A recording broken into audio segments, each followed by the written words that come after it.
Dear students, good morning. I am Sarad Shukla.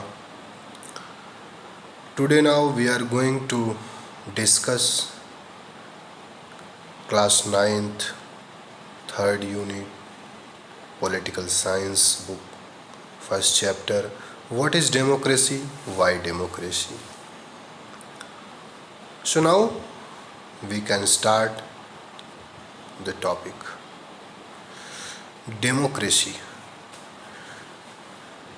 A system of government by the whole population or all of the eligible member of a state, typically through elected representative.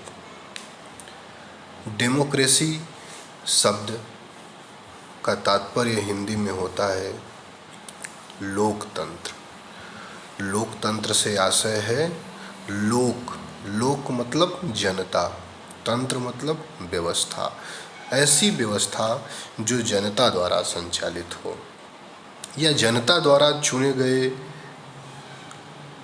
Representatives के द्वारा चले। तो a system of government, सरकार की एक ऐसी व्यवस्था, by the whole population, संपूर्ण जनसंख्या, और all the eligible member, all the eligible members of A state, एक राज्य के जो एलिजिबल मेंबर्स कौन से होते हैं, it means above 18 year old जो भी सिटीजन्स होंगे वो इलेक्टोरल पॉलिटिक्स में एलिजिबल कैंडिडेट माने जाते हैं, एलिजिबल मेंबर माने जाते हैं वोट करने के लिए चुनावी प्रक्रिया में, टिपिकली थ्रू इलेक्टेड रिप्रेजेंटेटिव। अर्थात लोकतंत्र शासन की एक ऐसी व्यवस्था है जिसमें वह लोग जो लोकतांत्रिक प्रक्रिया और नियम कानूनों के हिसाब से वोट देने के लिए उपलब्ध हैं या अहर्य हैं, वह लोग वोट करेंगे और उनके द्वारा जो रिप्रेजेंटेटिव चुने जाते हैं वह जाकर सरकार को चलाते हैं। इस तरह से डेमोक्रेसी की यह एक संक्षिप्त परिभाषा हो गई। आइए हम आगे बढ़ते हैं। फीचर ऑफ डेमोक्रेसी, मित्रों हम यहाँ पर डिस्कस करेंगे कि what is the key feature of democracy, लोकतंत्र के कुछ महत्वपूर्ण पहलू क्या हैं या उनकी क्या ऐसी विशेषताएं हैं, क्या ऐसे परिलक्षण हैं जिससे हम डेमोक्रेसी को समझ सकते हैं और विस्तृत तरीके से। The main features of democracy are, first, in a democracy the final decision making power must rest with those elected by the people. in democracy, लोकतंत्र में अंतिम निर्णयन प्रक्रिया का जो प्राधिकार या अधिकार होता है वह किनके हाथों में होता है, वह जनता द्वारा चुने गए लोगों के हाथों में होता है। इसीलिए आपको यहाँ पर बता दिया जाए कि संसद जो कि Lok Sabha, lower house, Rajya Sabha, upper house और प्रेसिडेंट भारत के राष्ट्रपति से मिलकर बनती है, उसमें किसी भी सरकार को मैंडेट का जो परीक्षण होता है, मैंडेट का जो एग्जामिनेशन होता है वो लोअर हाउस में, लोकप्रिय सदन लोकसभा में माना जाता है। अर्थात उस सदन में जनता द्वारा चुन के लोग जाते हैं और जिस भी पार्टी या जिस भी गठबंधन का लोअर हाउस यानी लोकप्रिय सदन लोकसभा में बहुमत होता है वही दल की सरकार या उसी गठबंधन की सरकार देश में चलती है। इसी तरह से स्टेट लेजिस्लेटिव असेंबली में भी, राज्य विधानसभा में भी लोकप्रिय सदन विधानसभा होता है और जहां दो सदनीय व्यवस्था है वहां पर विधान परिषद उच्च सदन यानी अपर हाउस के रूप में कार्य करता है। तो आप लोग समझ गए होंगे कि डेमोक्रेसी में अंतिम निर्णय की जो प्रक्रिया का अधिकार होता है वह लोकप्रिय सदन में चुने गए प्रतिनिधियों द्वारा ही लिया जाता है। यह एक महत्वपूर्ण परिभाषा है डेमोक्रेसी की, एक फीचर है महत्वपूर्ण। आइए हम दूसरे महत्वपूर्ण पॉइंट पर बात करते हैं। A democracy must be based on free and fair elections, where those currently in power have a fair chance of losing. यहाँ पर बहुत ही महत्वपूर्ण बिंदु है। यहाँ पर इलेक्शन कमीशन ऑफ इंडिया के कंटेस्ट में बात की जा रही है कि लोकतंत्र का एक महत्वपूर्ण विशेषता क्या है कि फ्री एंड फेयर, मुफ्त और स्वतंत्र चुनाव हो, मतलब नीट एंड क्लीन, साफ और स्वच्छ चुनावी प्रक्रिया होनी चाहिए जहां जनता द्वारा लोग चुने जाते हों। और उसकी मॉनिटरिंग अथॉरिटी कौन सी होती है? इलेक्शन कमीशन, चुनाव आयोग, जिसके बारे में हम आगे समय पर विस्तार पूर्वक उसकी पूरी प्रक्रिया, उसकी व्यवस्था, उसकी फंक्शनिंग के बारे में वन बाय वन करके बात करेंगे। Where those the currently in power have a fair chance of losing, इसका अर्थात एक free and fair elections process होगा अगर, तो जो भी पार्टी सत्ता में है उसे एक स्वच्छ तरीके से दूसरे राजनीतिक दलों के साथ प्रतिस्पर्धा होगी और वह सत्ता का अपने दुरुपयोग न कर पाए तथा जनता की इच्छा पर वह जिससे चुनाव जीते या हारे, दोनों निष्पक्ष रूप से हो। आइए हम तीसरी विशेषता के बारे में बात करते हैं। In a democracy each adult citizen must have one vote and each vote must have one value. लोकतांत्रिक प्रक्रिया का बहुत ही महत्वपूर्ण हिस्सा है चुनाव, और चुनाव में कौन लोग भाग लेते हैं? Each adult citizen. भारत के संविधान में यह उल्लेखित है कि भारत में कौन वोट दे सकता है, कौन इलेक्टोरल रोल में शामिल होगा, और उसकी जो वर्तमान नियत आयु है वह 18 वर्ष है। प्रत्येक एडल्ट, प्रत्येक आहार्य व्यक्ति एक वोट कर सकता है और उसके एक वोट की कीमत किसी भी देश के विशिष्ट व्यक्ति के एक वोट की कीमत के बराबर होगा। अर्थात मैं शरद शुक्ला के रूप में जो वोट कास्ट करूंगा, मेरे कास्ट की जो वैल्यू होगी वह भारत के राष्ट्रपति श्री रामनाथ कोविंद जी द्वारा भी कास्ट की गई वोट, मतलब दी गई वोट के समतुल्य मानी जाएगी, इक्वल वैल्यू उसकी होगी। तो अर्थात जो भी व्यक्ति 18 वर्ष से ऊपर है उम्र का, वह वोट कर सकता है डेमोक्रेटिक सिस्टम में, और हर 2 व्यक्तियों के वोट की वैल्यू बराबर मानी जाएगी। प्रत्येक 2 व्यक्ति की वोट की वैल्यू देश के किसी भी दूसरे विशिष्ट या अविशिष्ट व्यक्ति के वोट की वैल्यू के बराबर होगी। आइए हम नेक्स्ट पॉइंट पर बात करते हैं। A democratic government rule with in limit set by the constitutional law and citizens right. एक लोकतांत्रिक सरकार कुछ नियम और कानूनों की सीमा में शासन करती है, और वह नियम और कानून कहाँ से उसे मिलते हैं? कॉन्स्टिट्यूशनल लॉ, संवैधानिक नियम होते हैं। भारत का संविधान है, उसमें उल्लिखित जो भी प्रक्रिया है सरकार चलाने की, सरकार के गठन की, और उसमें जो भी नागरिक अधिकार हैं, fundamental right, fundamental duties, directive principles, तमाम अलग अलग क्लॉजेज में पूरे कॉन्स्टिट्यूशन में बताया गया है। और समय समय पर माननीय सर्वोच्च न्यायालय और राज्यों के उच्च न्यायालय द्वारा भी प्रक्रिया में संशोधन होते रहते हैं, सरकार के द्वारा भी।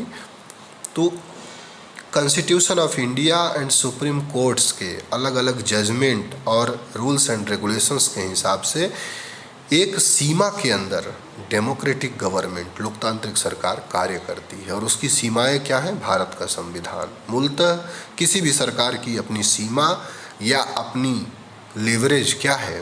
वो कॉन्स्टिट्यूशन ऑफ इंडिया है। अब हम अगले बिंदु पर बात करते हैं। फीचर्स ऑफ डेमोक्रेसी का जो अंतिम बिंदु हम यहाँ पर डिस्कस करेंगे वह है democracy provides a method to deal with difference and conflicts, it enhance the dignity of citizen. Democracy provides a method to deal with difference and conflicts. लोकतांत्रिक प्रक्रिया में लोकतंत्र एक व्यवस्था प्रदान करता है विभिन्न मतों और विवादों को सुलझाने का। वह तरीका क्या हो सकता है? जैसे किसी राज्य और किसी राज्य के बीच में विवाद हुआ तो वहाँ पर दखल देगा माननीय सुप्रीम कोर्ट। राज्य और केंद्र के बीच में से विवाद होता है, उसका भी एक मेथड दिया गया है। दो संस्थाओं के बीच में विवाद होता है तो भी उसके लिए एक रेगुलेटरी मॉनिटरिंग अथॉरिटी दी गई है। तो कहने का मतलब है कि एक लोकतांत्रिक प्रक्रिया के माध्यम से विवाद और मतभेदों को सुलझाने का मेथड दिया गया है लोकतंत्र के व्यवस्था में, और यह किसी भी व्यक्ति, किसी भी संस्था के सम्मान को क्या करता है, बढ़ाता है। इसका मतलब यह है कि लोकतांत्रिक प्रक्रिया में किसी भी व्यक्ति के अधिकारों का बिना हनन किए उसकी स्वाभिमान की रक्षा करते हुए एक सम्मानजनक समझौता कह लीजिए या तार्किक बहस, तार्किक प्रक्रिया के माध्यम से हम अपने निर्णय को किसी पर थोप नहीं सकते हैं। यह फायदे हैं या फीचर हैं डेमोक्रेसी के। अब अगर हम, ये फीचर थे, अब मेरिट ऑफ डेमोक्रेसी पर हम जरा सा चर्चा करते हैं। फीचर मतलब क्या है, उसके लक्षण कहे जाते हैं, लेकिन मेरिट्स और फीचर्स में डिफरेंट है। मेरिट्स क्या है, उसके फ़ायदे हैं, मतलब एक उसकी क्वालिटी है, लेकिन फीचर क्या होता है, उसके लक्षण होते हैं। चलिए हम कुछ आर्गूमेंट्स पर बात करेंगे जो डेमोक्रेटिक सिस्टम के फेवर में दिए जाते हैं डेमोक्रेसी के। A democratic government is a better government because it is a more accountable form of government. एक लोकतांत्रिक सरकार को क्यों सबसे अच्छी सरकार माना जाता है, क्योंकि वह अन्य माध्यमों की अपेक्षा ज़्यादा जिम्मेदार सरकार मानी जाती है। Accountable form of government, accountable form of government मतलब कि इसमें किसी भी व्यक्ति, किसी भी संस्था, किसी भी सरकार, किसी भी नागरिक के खिलाफ अगर कोई भी दुर्व्यवहार होता है या उसके नागरिक अधिकारों का हनन होता है तो एक निश्चित रूप से चेक एंड बैलेंस के लिए एक उत्तरदायी सरकार, एक जिम्मेदार सरकार का प्रोविज़न हमारे कॉन्स्टिट्यूशन में किया गया है। चेक एंड बैलेंस के लिए अलग अलग इंस्टीट्यूशंस हैं एक दूसरे इंस्टीट्यूशंस के लिए। तो एक उत्तरदायी सरकार की संकल्पना की गई है डेमोक्रेटिक गवर्नमेंट में। ये सबसे पहला आर्गुमेंट है इसके फेवर में। सेकंड आते हैं, it improves the quality of decision making. दरअसल लोकतांत्रिक प्रक्रिया का सबसे मूलभूत विशेषता ही यही है कि निर्णयन प्रक्रिया में ज़्यादा से ज़्यादा लोग सम्मिलित हों, जिससे हम निर्णय की गुणवत्ता को और बढ़ा सकें। It improves the quality of decision making. जितने ज़्यादा लोग निर्णय की प्रक्रिया में सम्मिलित होंगे उतना ही लोकतांत्रिक निर्णयन प्रक्रिया वह होगी और ज़्यादा लोगों के ओपिनियन से लिया गया निर्णय यह माना जाता है कि ज़्यादा गुणवत्तापूर्ण, ज़्यादा लोगों के हितों को साधने वाला होगा। अगला आर्गुमेंट्स क्या हो सकता है, it provides method to deal with difference and conflicts. जो मैंने अभी बताया कि विवाद और विभिन्न मतों को सुलह समझौते के लिए एक डेमोक्रेटिक सिस्टम यहाँ पर अवेलेबल है और जो व्यक्तियों के इन्हेंस करता है सेल्फ इस्टीम को, डिग्निटी को। It is better than other form of government as it follows ruler to correct its own mistakes. यह प्रक्रिया इसलिए भी और अच्छी मानी जाती है क्योंकि यहाँ पर अपने निर्णयों को बदलने का अर्थात अपने आप को सही करने का अवसर होता है। जनता को भी यह अवसर होता है और राजनीतिक पार्टियों को भी और यह अवसर होता है। अगर मान लीजिए आप किसी कैंडिडेट को एक बार इलेक्ट कर लिए हैं, अगर वह जनता के हित में कार्य नहीं करता है तो यकीनन आप उसे अगले चुनाव में उसके खिलाफ मत देकर उसे इलेक्शन में हरा भी सकते हैं और एक और बेहतर जो आपको कैंडिडेट लगता हो उसे जिता सकते हैं। तो ये गवर्नमेंट, डेमोक्रेटिक गवर्नमेंट का ये क्वालिटी है या आर्गुमेंट है इसके फेवर में कि अपने शासक के पास यह अवसर होता है कि वह सत्ता में रहते हुए भी कोई गलत काम अगर कर दिया तो उसे वापस सही कर सकता है और अगर जनता को ऐसा लगता है कि उसने चुनाव गलत किया तो वह भी अपने आप को करेक्ट कर सकती है। आइए हम अध्याय के अगले भाग में चलते हैं। अब यहाँ पर हम कुछ बिंदुओं पर बात करेंगे। ये तो हो गई मेरिट और फीचर्स की। अब हम डीमेरिट्स की बात करेंगे कि लोकतांत्रिक प्रक्रिया में कुछ ऐसे लूप होल्स जो हैं जिनका अक्सर आप लोग देखते होंगे कि राजनेता या सिस्टम फ़ायदा उठाता है। तो आइए हम एक एक करके बात करते हैं। Leaders keep changing in a democracy, this leads to instability. Leaders keep changing in a democracy. लोकतांत्रिक प्रक्रिया में आप जानते हैं एक दलीय राजनीतिक व्यवस्था है जिसमें कभी कोई पार्टी की सरकार, कभी fracture mandate. Fracture mandate means क्या होता है, जब किसी भी पार्टी को, पॉलिटिकल पार्टी को पूर्ण बहुमत न मिले और अलग अलग पॉलिटिकल पार्टियों को अलग अलग नंबर्स मिले जो अकेले सरकार बनाने के लिए समर्थ न हो। सरकार बनाने के लिए जो नंबर चाहिए वो क्या होते हैं, संपूर्ण सीट का, टोटल सीट का 50+1। अगर इतना बहुमत आपके पास, बहुमत का आंकड़ा इसी को कहते हैं। उदाहरण के तौर पर हम देख सकते हैं कि 100 सीटें अगर किसी भी विधानसभा में हैं, वहाँ पर अगर किसी पॉलिटिकल पार्टी को 51 सीटें मिलती हैं, तभी यह माना जाएगा कि वह सरकार बना सकती है या एलिजिबल है। तो इससे इंस्टेबिलिटी मतलब क्या होता है, अस्थिरता उत्पन्न होती है लगातार सत्ता परिवर्तन से। दूसरे बिंदु पर आते हैं। Democracy is all about political competition and power play, there is no scope for morality. लोकतांत्रिक व्यवस्था जो है वह पूरी तरीके से क्या है, राजनैतिक प्रतिस्पर्धा और शक्ति का खेल है। There is no scope for morality, यहाँ पर नैतिकता और मूल्यों के लिए कोई जगह नहीं है। अक्सर आप हॉर्स ट्रेडिंग जैसे नाम सुनते होंगे। किसी विधायक को, किसी सांसद को पैसे का लालच, पद का लालच देकर पॉलिटिकल पार्टियां, आज यह पॉलिटिकल पार्टी से चुनाव यह कैंडिडेट लड़ा, अगले 5 साल बाद किसी दूसरी पॉलिटिकल पार्टी से लड़ेगा। तो यहाँ पर एक अस्थाई चरित्र या अस्थाई सिद्धांत का अभाव देखने को मिलता है और उसका कारण यह है कि यह एक राजनीतिक प्रतिस्पर्धा है और शक्ति का खेल है। चूँकि हर पॉलिटिकल पार्टी, हर कैंडिडेट यह चाहता है कि वह सत्ता में रहे और चुनाव जीते। उसके लिए वह अपने नैतिक मूल्यों या नैतिक सिद्धांतों की तिलांजलि दे देता है, जिससे क्या होता है कि जनता के पास एक मजबूत और एकांगी सिद्धांत या एक बेहतर विकल्प का अभाव होने लगता है। अगले पॉइंट्स पर आते हैं। So many people have to be consulted in a democracy that is leads to delay. इस व्यवस्था की एक जो सबसे बड़ी मजबूती है कि ज़्यादा लोगों से विचार विमर्श करके निर्णय प्रक्रिया हो जिससे ज़्यादा गुणवत्तापूर्ण निर्णय मिले, वह सबसे मजबूत स्तंभ इसकी एक मजबूत कमजोरियों में भी है।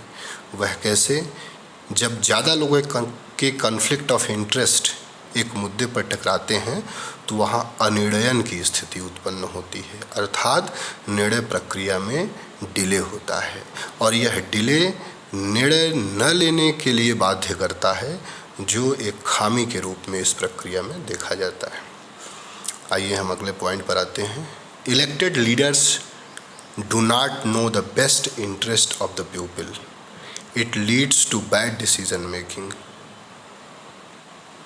दरअसल elected leaders do not know the best interest of people, it leads to bad decision making. ज़मीनी स्तर पर जो चुने हुए हमारे नेता होते हैं उनको जनता की मूलभूत आवश्यकताएं या मूलभूत उनके जनहित नहीं पता होते हैं और इसी वजह से, चूँकि वह ज़मीन से जुड़े अक्सर नहीं होते लोग, सत्ता के खेल में, राजनीतिक प्रतिस्पर्धा में वह जनता से दूर हो जाते हैं धीरे धीरे और अपने पार्टियों के सिंबल पर चुनाव जीतकर एक बड़े जनहित को एवॉइड करते हुए डिसीजन मेकिंग की प्रक्रिया पूर्ण करते हैं।